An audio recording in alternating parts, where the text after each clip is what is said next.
Saludar los 6 de la madrugada, 40 segundos. Hoy es jueves 5 de junio. El gobierno decidió anoche tarde agregarle ahora el ingrediente de marchas de movilización popular a la idea de la consulta popular por decreto. Una reunión del presidente Petro con su bancada del Pacto Histórico en la Casa de Nariño, con el muy poderoso ministro Benedetti, creó una nueva ruta de marchas que arrancarán el miércoles de la semana entrante, que es 11 de junio, para impulsar desde el suroccidente, que ha sido un bastión de la izquierda en Colombia, para impulsar una consulta popular, así sea como esta, mal hecha, a la brava, impuesta por decreto, violando la Constitución y saltándose las instituciones. En esa nueva estrategia del gobierno, anuncia el presidente Petro que estará en Cali, mientras emite seguramente mañana viernes, tal y como está previsto, la firma del polémico decreto de la consulta popular, el decretazo que inevitablemente viene en camino, que está generando esta madrugada un choque inédito en la historia reciente de Colombia. Anoche el presidente del Congreso, Efraín Cepeda, le notificó con una carta formal con el membrete del Senado, le notificó a la registraduría del hundimiento de la consulta popular que votó el Senado el 14 de mayo pasado. Así que el registrador queda en un dilema institucional terrible, en una sin salida, porque por un lado el Congreso le dijo no se surtió el trámite, que es lo que dice la carta del presidente del Senado. Por el otro lado, el presidente con el Congreso le dará la orden de ejecutar, de organizar y de convocar a esa consulta popular que tiene prevista el gobierno, será el próximo mes de agosto. Así están las cosas, choque institucional que por supuesto demuestra la falta de maneras en este momento de la vida republicana de Colombia. La carta del presidente del Congreso, Efraín Cepeda, le cuenta al registrador de la votación de mayo, que es la votación que el gobierno desconoce y dice que es fraudulenta, que ya es un acto administrativo que está, entre otras cosas, admitido para demanda en el Consejo de Estado y, en consecuencia, será la registraduría, el registrador Penagos, el que tendrá que responderle al presidente Petro qué va a pasar con la idea de una consulta popular, todos en medio de unas encrucijadas institucionales gigantes. Y ya la discusión, por supuesto, no será sobre la consulta en sí misma. Anoche estuvieron en el foro de candidatos presidenciales en la Asamblea de Asobancaria en Cartagena, algunos, la parlamentaria María José Pizarro, haciendo énfasis en la consulta, y el presidente Petro pone un video utilizando la imagen de Carlos Gaviria defendiendo la consulta. Ya digo, la discusión no es sobre la consulta, sino sobre el decretazo. Bienvenidos. A propósito de la reforma laboral, que en teoría era el motivo de la batalla, como se dan cuenta, esto cambió hace rato de foco, fue radicada para el último y cuarto debate con la promesa de que va a ser votada y aprobada la semana entrante, reforma laboral de la que el gobierno ya parece no acordarse. Firmaron 5 ponentes: Lemus, Roldán, Mereg, Lozano, Jiménez.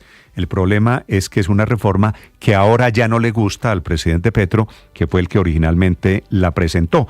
A través de un mensaje en sus redes sociales dice que la reforma laboral que permita, y esta va a ser la excusa para desmontarse de la reforma laboral, que permita contratación por horas que existe en Estados Unidos, que existe en muchos países del mundo, es una contrarreforma, invita a la calle al constituyente primario. Un galimatías institucional, un galimatías de la lógica, porque el gobierno que presentó que quería la reforma laboral ahora la quiere hundir. Bienvenidos. El tema de una consulta popular por decreto. Se ha tomado también las opiniones de los gremios, de los empresarios, de los partidos políticos. Ya les vamos a contar, todos cerrando filas para defender las instituciones y la Constitución. A propósito de consulta popular, del decretazo, un decreto que tendría que pasar por la revisión de la Corte Constitucional, el país amanece con una nueva magistrada, la doctora Lina Escobar, elegida por el Senado para reemplazar a Diana Fajardo, que cumplió su periodo de 8 años. La nueva magistrada, en su primera declaración, dijo ser respetuosa de las instituciones, de la ley y del Congreso que la eligió. Una primera declaración que, por supuesto, quiere decir mucho en momentos en que cualquier voto va a ser determinante para definir el futuro de Colombia. Bienvenidos, es un gusto saludarlo. Les contaré también del toque de queda que acaba de terminar en Tuluá, en el Valle del Cauca. Repito, Tuluá, en el Valle del Cauca. en donde, sin embargo, sigue la zozobra por los ataques de la banda La Inmaculada, que están intentando allí, a punta de terrorismo, frenar la extradición hacia los Estados Unidos de un señor que se llama Andrés Felipe Marín. El jefe de la banda le dicen Pipe Tuluá. Estaba preso en la cárcel La Picota, se desataron estos desórdenes, descubrieron que se iba a volar de La Picota, que había un plan de fuga por el que habían pagado cerca de 800 millones de pesos, lo tuvieron que trasladar de emergencia a una estación de policía y ahora sus amigos secuaces están intentando literalmente incendiar Tuluá, una muy importante ciudad en el Valle del Cauca cerca a Cali, en donde alcanzaron a quemar 3 taxis, amenazaron con quemar comercios, tuvieron que declarar anoche tarde el toque de queda y sacar a la fuerza pública para evitar el saqueo y la quema de locales comerciales. Las medidas especiales van a seguir indefinidamente porque la suerte de Pipe Tuluá parece echada y parece inevitable la extradición hacia los Estados Unidos. Ya terminó el toque de queda, se está reiniciando la operación de transporte allí en Tuluá. Pero no es el único problema de orden público. En el departamento de Antioquia cayeron 2 jóvenes, uno de 15, otro de 17 años, en una mina antipersona, 5 militares heridos en un ataque del ejército en Valdivia, también en Antioquia, y allí falleció un perro antiexplosivos. En Cúcuta, una balacera en un centro comercial en Alejandría que deja un muerto y un herido. Bienvenidos, les contamos a partir de este momento noticias de Colombia y el mundo. Es un gusto saludarlos. El presidente Trump desde Washington tomó una de las medidas más fuertes desde que regresó a la Casa Blanca en enero. Firmó la orden que prohíbe el ingreso de ciudadanos o restringe total o parcialmente el ingreso de ciudadanos de 19 países, inclusive si tienen visa, y caen allí venezolanos, haitianos, cubanos, muchos africanos, muchos asiáticos. El argumento de Trump es que tiene que defender la seguridad nacional y aumentar contra la lucha contra el terrorismo, una medida que empezará a regir el lunes de la semana entrante, pero como si fuera poco, también prohibió el ingreso de estudiantes extranjeros de Harvard y amenaza a los de la Universidad de Columbia.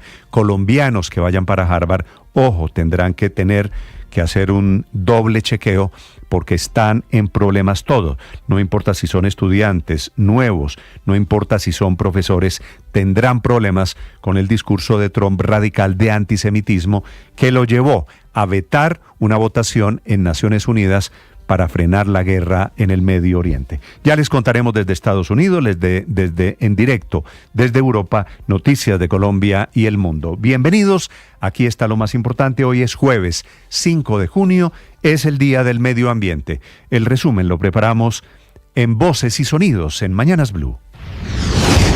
Acabamos de finalizar reunión con el señor presidente Gustavo Petro y la movilización continúa. No renunciamos a nuestras banderas. Próximo 11 de junio, él marchará. Estará una gran movilización en Cali, pero tendremos movilizaciones en Medellín, en Bogotá y en otras 2 ciudades del país. La consulta popular es imparable. De esta manera, el congresista del Pacto Histórico, Alejandro Toro, ratificó la intención del gobierno nacional de convocar nuevamente a las movilizaciones en las calles para defender la consulta popular. En las últimas horas, el presidente Gustavo Petro se reunió con el ministro del Interior y la bancada del Pacto Histórico. El jefe de Estado estará la próxima semana en la ciudad de Cali, liderando las movilizaciones que convocó la Central Unitaria de Trabajadores. Sin embargo, sigue la tormenta política y jurídica sobre la consulta popular. Congresistas de la oposición convocarán a una marcha en rechazo a la consulta popular que el presidente Gustavo Petro pretende convocar mediante decreto. La senadora Paloma Valencia. Hoy más que nunca los colombianos tenemos que estar unidos, porque ante los intentos de romper nuestra democracia, Colombia tiene que pararse firme para defenderla. Después del anuncio del presidente Petro de convocar por decreto la consulta popular, expertos como exfiscales, exmagistrados y senadores afirman que esto es una violación a la Constitución. Juan Carlos Noboa, ex viceprocurador general. El presidente de la República no es el juez del Senado ni del Congreso de la República. será el Consejo de Estado quien determine la ilegalidad de este decreto. El exmagistrado Eduardo Montealegre, que también es el asesor jurídico del Gobierno Nacional, habló sobre la competencia de las altas cortes. El Consejo de Estado no es competente para decidir sobre la constitucionalidad o legalidad del decreto que expida el presidente. El competente exclusivo es la Corte Constitucional y solo puede hacer control después de la consulta, antes no.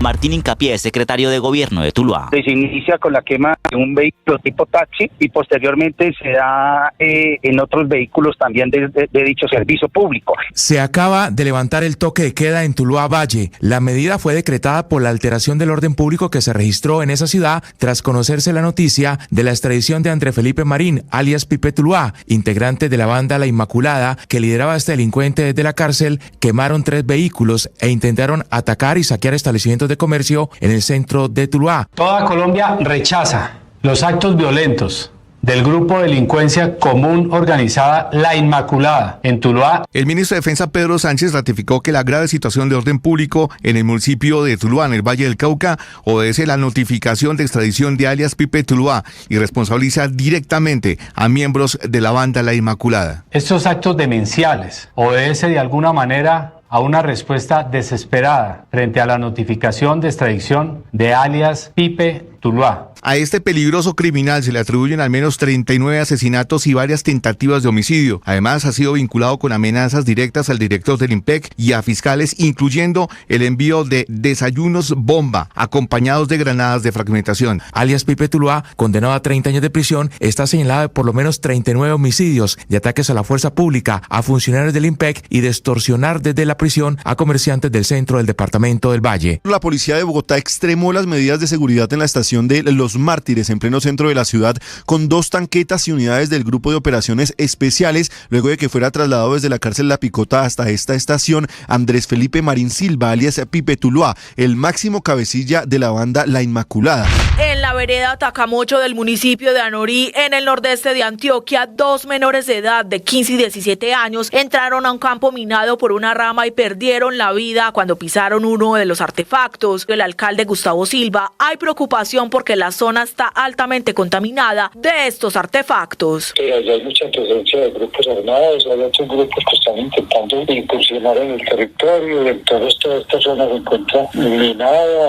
Comienza en forma el trámite para el último debate de la reforma laboral en la plenaria del Senado, con la radicación de 2 ponencias, una alternativa de la senadora del Pacto Histórico, Aida Bella, y la mayoritaria firmada por 6 de los 8 ponentes, el senador liberal y coordinador ponente John Jairo Roldán. Traemos, digamos, los puntos más importantes de la reforma laboral contenida en esta ponencia. Esperamos que la ponencia sea aceptada por la plenaria del Senado de la República. La senadora verde, Angélica Lozano. Introdujimos un artículo nuevo que es sobre la política para transportadores. El senador Carlos Meisel. La ponencia que hoy va a plenaria es una ponencia que ignora la defensa a las micro y a las pequeñas empresas de este país, con lo cual a nosotros nos queda muy difícil acompañar este atropello a este sector.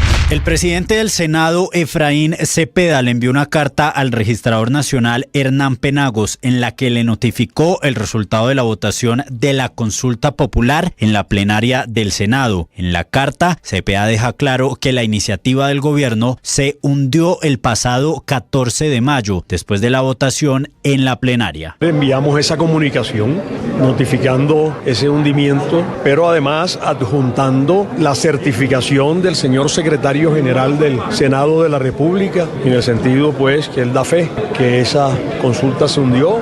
La abogada Alina Escobar fue elegida por la plenaria del Senado como el reemplazo de Diana Fajardo en la Corte Constitucional. Para muchos es una mujer que no alterará el equilibrio de la Corte, un alto tribunal que tiene en sus manos grandes discusiones, como por ejemplo la reforma pensional y la consulta popular. Creo que la actividad del control constitucional debe ser un ejercicio ponderado, mesurado, y consciente de lo que se ha decidido en la democracia. La Procuraduría realizó una inspección en Ecopetrol por la firma de un contrato cercano a los $5 millones para la asesoría a la Junta Directiva, la revisión de políticas y procesos de la entidad. Según Gloria Quintero, procuradora delegada, se recaudaron documentos de la etapa de planeación, celebración y ejecución de ese contrato. Funcionarios de la Delegada de Contratación y de la Dirección Nacional de Investigaciones Especiales en ejercicio de las facultades de Policía Judicial, recaudamos documentación relacionada con la temática de la indagación preliminar que se adelanta en el despacho. Pues le dejan a uno muchos medicamentos en pendientes, eso tiene su tiempo de vencides y supongo que ellos después lo legalizarán y uno necesitándolos como sea. Un calvario de no acabar. A diario decenas de personas se congregan frente al dispensario farmacéutico de Audifarma ubicado en el barrio Restrepo, localidad de Antonio Nariño. La mayoría llega con la esperanza de reclamar sus medicamentos, pero el proceso suele extenderse más de lo esperado y solo les entregan pendientes de sus fórmulas médicas. No me entregan pendientes, no me entregan la insulina. En un fallo de segunda instancia, la Procuraduría decidió sancionar con 8 años de inhabilidad para ejercer cargos públicos a la exsecretaria de Educación de Medellín, Alexandra Agudelo, por irregularidades en la contratación del programa para la atención de la niñez Buen Comienzo. En el caso, a pesar de que la defensa destacó que Agudelo actuó siguiendo asesoría técnica, ella tenía el deber de garantizar la transparencia y legalidad de los procesos contractuales. Toma carrera, el árbitro autoriza, remató, el balón al fondo, gol, gol, gol, gol. Inició la segunda fecha de los cuadrangulares. América en Cali derrotó 2-1 al Junior y es líder del grupo A con 4 puntos. El Medellín, por su parte, en Ibagué derrotó 3-1 al Tolima. Esta noche será turno del grupo B. A las 6:10, 11 Caldas jugará contra Santa Fe y a las 8:15 en el Campín, Millonarios jugará contra Nacional.